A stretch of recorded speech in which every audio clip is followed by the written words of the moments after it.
አንዱ ባንዱ ላይ ጥቃት ሌላው ምላሽ ለዛውም አጸፋ የአሜሪካና ኢራን ነጋ ጠባ ወታደራዊ ድርጊት ሆኗል። ምድርም ከመቼውም የጦርነትና ነውጥ ታሪኳ በላይ በድርድር ተስፋ የቆረጠችበት ከመንግስታቱ ድርጅትና መሰል ተቋማት ይልቅ በራስ ጉልበት መቆም አይነት አረዳድን ፈጥራበታለች። ለአዲሱ ዓለም ስርዓት ግንባታ ጉዞ ወይስ ለአሜሪካ ስልጣኔ መድከም አሊያም መጠንከር፣ መካከለኛው ሀያላኑን ወደ ከፍታው አደላድሎ ማሳፈር የቸገረ የዲፕሎማሲ መንገድ በሚል መግለጫ ላይ የቆመ አቅም ላይ ፕላኔቷም ትገኛለች።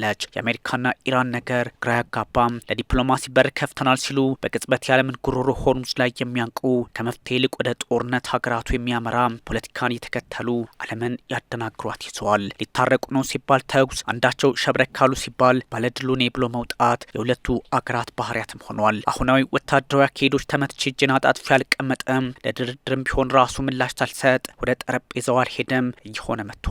ይህ ደግሞ አደገኛ ሆኗል። ከቀናት በፊት የጀመረው አዲስ ውጥረት ሄሊኮፕተር የተመታች በሚል ቢሆንም ሙሉ ኢራን ባደገኞቹ የአሜሪካ ተፋላሚ ጀቶች ሲደበደብ በመካከለኛው ምስራቅ ያለ ሙሉ የአሜሪካ ጦር ሰፈር ሲናጥ አድሯል። ወትሮንም ቴህራንና ዋሽንግተን ጊዜ ለመግዛት የሚያደርጉት ነው የሚለውን የተንታኞች ሀሳብም ያጸናል።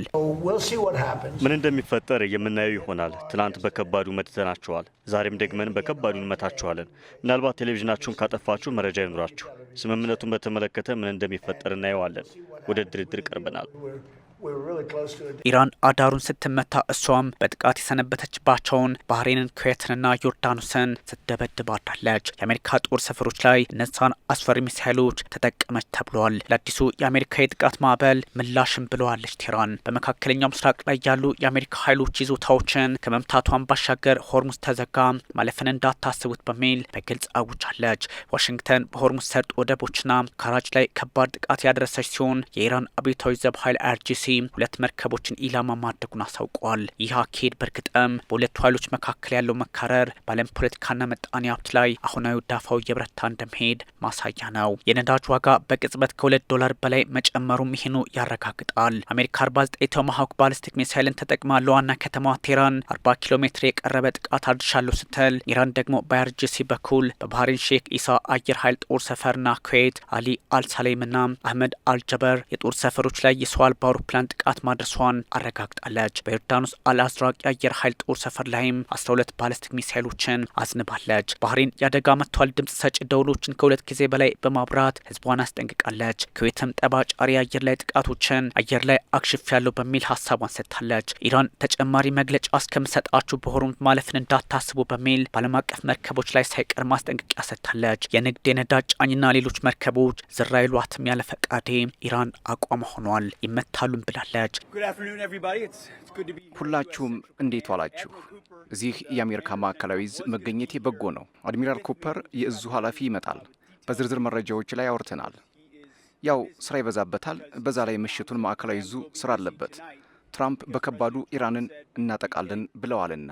የአሜሪካው ማዕከላዊ እዝ ሴንትኮም ይህን ጦርነት በመምራት ዘመቻ ላይ በመሆኑ ዛሬም ኢራን ውስጥ ገብተን በርካታ ኢላማዎቻችንን መተናል በሚል አረጋግጠዋል። በፕሬዚዳንት ዶናልድ ትራምፕ ትዕዛዝ አማካኝነት የሆነ ነው። በማዕከላዊ አቢግ ከኢራን ምዕራባዊ ክፍል ካራጅ እስከ ተለያዩ ቦታዎች 3 ዙር የጥቃት ማዕበል ተፈጽመዋል በሚል አልጀዚራ ዘግቧል። በባንዳር አባስ ሲሪክ፣ በገሽም ደሴትና ኪሽ አሜሪካ ኢላማ እንዳደረገችም ተነግሯል። ከዚህ ቀደም ሰይድ አባስ አራግቺም ድርድሮች አስቸጋሪ ናቸው፣ እኛ እየተደራደረን አይደለም የሚለውን ሀሳብም ደገሙት አሁን ላይ ይመስላል። ከአሜሪካ መልእክት ደርሶናል። የተወሰነው ቀጥታ፣ ሌላው በቀጠናው አጋር ወዳጆቻችን። እንደ አስፈላጊነቱ ምንም ይሁን ለእነዚህ መልእክቶች ምላሽ ሰጥተናል። ነገር ግን ድርድር በሌለበት በዛ ልክ ጉዳዩን በተመለከተ የሚነገረው ልክ አይደለም።